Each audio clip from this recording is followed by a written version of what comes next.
Convidamos o senhor Ricardo Harduin, da Prima Carbono Zero, para sua apresentação no painel Crise Climática e Ações Mitigadoras. Olá, meu nome é Ricardo Arduin, de Niterói, da instituição Prima, Mata Atlântica e Sustentabilidade. Eu sou biólogo e trabalho já há algum tempo na área da sustentabilidade, focando mais na crise climática, com estratégias de compensação de emissões de gases de efeito estufa, que é o objeto do nosso encontro nesse painel. A nossa instituição Prima criou há mais de 15 anos o programa Educação e Consciência Climática, que pendurado nesse programa existem os projetos de compensação das emissões de carbono, os projetos Carbono Zero, que hoje temos mais de 120 projetos desenvolvidos nessa área. Nós não trabalhamos com o mercado de carbono. O mercado de carbono é um tema para muitos importante, não é? Mas para parte da equipe da nossa instituição, existe um pensamento de que é uma forma de legitimação da poluição, digamos assim, onde uma instituição que não pode, não consegue ou não quer diminuir as suas emissões, compra o crédito de quem conseguiu gerar esse crédito por algum projeto no planeta.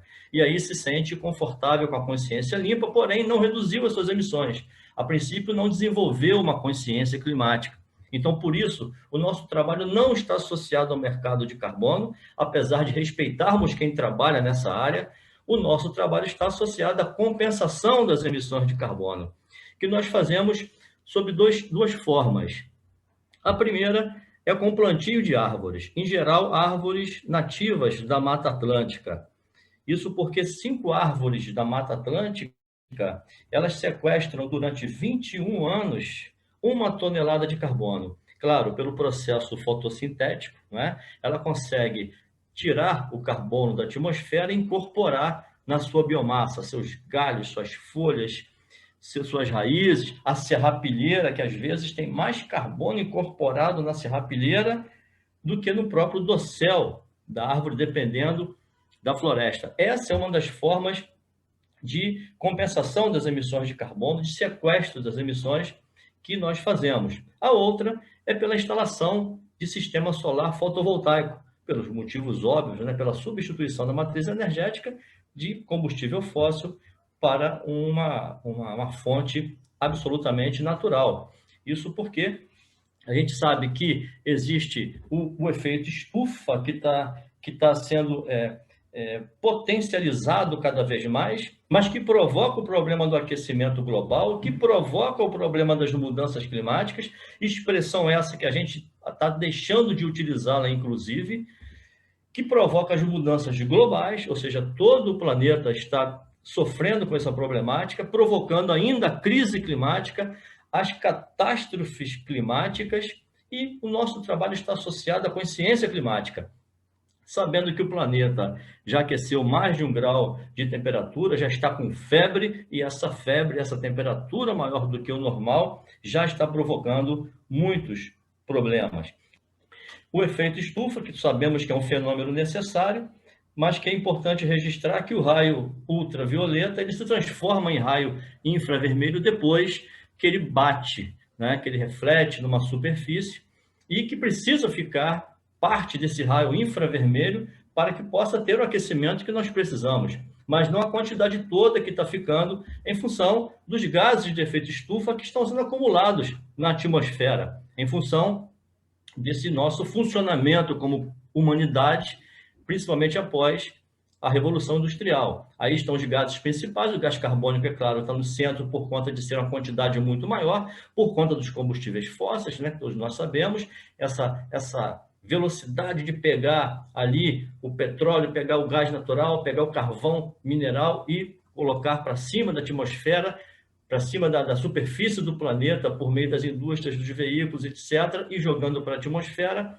Acima o CH4, o metano, né, que vem de um processo de decomposição do resíduo orgânico, o SF6, o hexafluoreto de enxofre, que é um gás artificial em pouquíssima quantidade, mas demora muito a ser degradado na atmosfera, o N2O, o óxido nitroso, que existe, né, principalmente em função dos fertilizantes associados à agricultura, e abaixo, gases que pouco se fala, né, que é o HFC e o PHFC, o hidrofluorocarbono e o perhidrofluorocarbono, HFC esse que veio substituir o clorofluorocarbono, que degradava a camada de ozônio, que foi substituído por esse que se chama gás ecológico, mas que, na verdade, em relação ao aquecimento global, não tem nada com o ecológico, já que ele aquece milhares de vezes mais do que o próprio CFC, do que o gás carbônico. Temos aqui os principais responsáveis pelo aquecimento global, né? Então, ali tem a produção de energia, os transportes, a agricultura mesmo, a indústria. Temos ali um ranking internacional que tem uma dinâmica muito grande. Hoje a China está na frente dos Estados Unidos, mas existe uma variação. Se colocarmos só um estudo sobre queimada, sobre desmatamento, o Brasil talvez chegue a ser o primeiro, né, nesse ranking internacional de emissões. As principais causas, né, que são as queimadas, o desmatamento, a energia, o transporte, a própria agricultura. Então, é algo preocupante, porque para a própria sobrevivência humana existem muitas ações que aumentam a crise climática. E as consequências que nós já estamos vendo, como, por exemplo, o maior potencial de migrações humanas, pessoas que, por uma questão de catástrofe climática, né, perde tudo, perde a casa, perde o trabalho, perde os documentos, perde a família, perde a dignidade, perde tudo, e tem que se fazer alguma coisa com essas pessoas para atendê-las. A piora das colheitas, e isso associando diretamente à problemática da economia, por conta do trigo, do café, da uva, de cidades que vivem, por exemplo, a economia gira em torno do vinho, por exemplo, maior incidência de insetos, porque quando vem um calor fora do horário, fora do período normal, os ovos eclodem, liberando insetos esses que ainda os predadores não tiveram chance de se reproduzirem, então vai ter mais inseto do que predador para se alimentar desses insetos, consequentemente, os insetos avançando sobre as populações, provocando doenças e novas doenças, como, né, o próprio Aedes aegypti, que provoca várias doenças, um gênero só, demanda por refrigeração, o maior consumo de energia, retração de turismo de inverno, de verão, risco de queimadas, a acidificação dos oceanos, que é um setor, um locus de alimento para as pessoas, erosão dos solos, processos de arenização, desertificação, risco de desnutrição, destruição por vendavais, enchentes, problemas de doenças respiratórias, aumentando a quantidade de pessoas doentes. E a gente criou, então, esse projeto para fazer algo que possa atenuar, trabalhar na mitigação, sim, ou seja, diminuir as emissões de carbono. Porém, quando não tiver como deixar de emitir, que quase nunca tem como deixar de emitir, como estamos emitindo agora, gastando dados de internet e gastando energia elétrica, a gente compensa, a gente neutraliza, não é? Por exemplo, colaborar na redução das emissões de carbono, apresentar um modelo estratégico contra essa crise climática que possa ter uma metodologia que qualquer um possa replicar, despertar a consciência do público acerca desse tema, divulgar à sociedade que existem instituições que são exemplos de boas práticas em prol, né, do meio ambiente, como, por exemplo, o grupo FRGE, porque esses eventos agora são carbono zero, não é? Emitem carbono, seja de forma virtual, como está sendo agora, mas também de uma forma real, e compensa sob a forma do plantio de árvores, como eu faço aqui no estado do Rio de Janeiro, e incentivar a participação com vistas ao bem-estar, ao bem-viver social. A gente trabalha principalmente, né, o item 13 dos ODS, dos Objetivos do Desenvolvimento Sustentável da ONU. Essa planilha é importante porque ela é que a gente se baseia, ela é que a gente precisa preencher para saber o quantitativo das emissões de carbono. Então, energia elétrica, o gás combustível, os resíduos orgânicos, usa gerador ou não usa, qual a capacidade, quais os trechos aéreos utilizados, hospedagem, quando tem um evento, por exemplo, da FRG, quantas pessoas estão hospedadas, quantos dias de evento, qual a quantidade de energia elétrica. Isso tudo a gente consegue saber quantas toneladas de carbono foram emitidas para a atmosfera e identificar quantas árvores têm que ser plantadas para fazer a devida inertização, a devida compensação.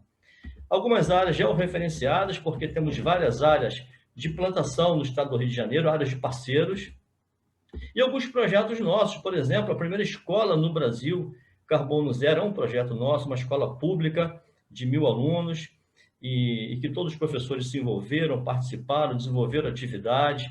Tivemos o plantio sob a forma de mutirão, com os diretores, com os alunos plantando, parte dos professores. Escola Técnica Carbono Zero também.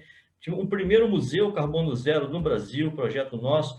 Alguns shows de alguns artistas que têm uma consciência planetária diferenciada, como o Ney Matogrosso. Todos os shows deles são Carbono Zero com a gente. A Adriana Calcanhoto, o Lenine também teve aquele projeto Carbono, que a gente compensou as emissões de carbono plantando árvores do mangue na Baía de Guanabara. Alguns hotéis Carbono Zero. Muitos eventos, não só no Brasil, como fora do Brasil também, e no exterior. A primeira escola Carbono Zero do Chile, é uma escola agrícola, a 300 quilômetros de Santiago, um projeto bonito que foi desenvolvido lá. E agora o lançamento, no ano passado, de uma região, toda San Juan, o estado, a província de San Juan, na Argentina, para fazer a rede escolar Carbono Zero de forma gradual, porque são muitas escolas. Então, esse é um projeto que a gente já lançou no ano passado e que a gente tem muito desejo de voltar agora no período pós-pandêmico.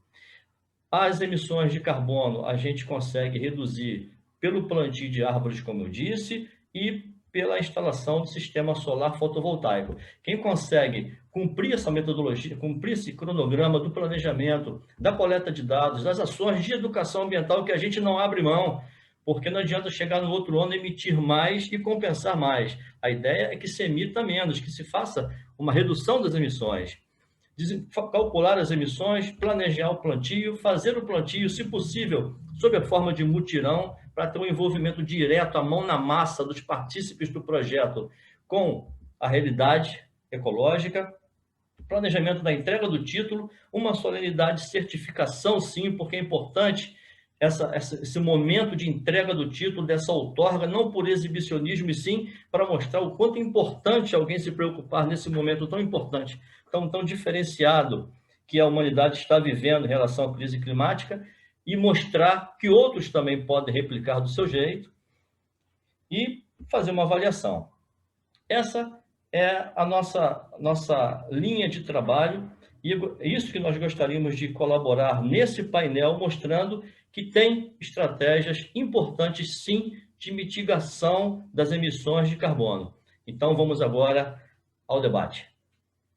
Agradecemos o senhor Ricardo Harduin, da Prima Carbono Zero, por sua apresentação.